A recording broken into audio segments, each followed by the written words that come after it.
Numéro 1. On a à calculer l'aire totale d'un demi-cylindre. Les morceaux à calculer, on a un demi-disque ici et un autre demi-disque là. Donc, pour l'aire totale, j'irai avec l'aire d'un disque complet.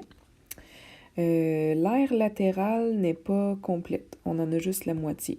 Donc, j'irai avec plus aire latérale du cylindre, mais divisé en deux. Et il y a un autre morceau qu'il ne faut pas oublier, c'est le rectangle ici. Okay, donc, plus l'aire d'un rectangle. Pour l'aire du disque, un disque c'est pi r carré, on va utiliser le rayon de 9. Pour l'aire latérale, circonférence 2 pi r fois la hauteur du cylindre, donc 2 pi RH pour l'aire latérale. Mais on va en prendre juste la moitié. Tu peux simplifier tes deux si tu veux.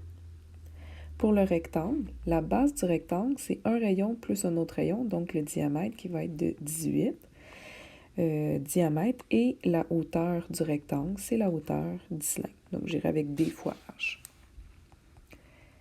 Mon rayon vaut 9, donc 9 à la 2. Ici, j'ai pi fois le rayon de 9 fois la hauteur de 33, plus le diamètre de 18 mètres, fois la hauteur du cylindre de 33. Ça, en fonction de pi, ça donne 81 pi. 9 fois 33, on a 297 pi ici.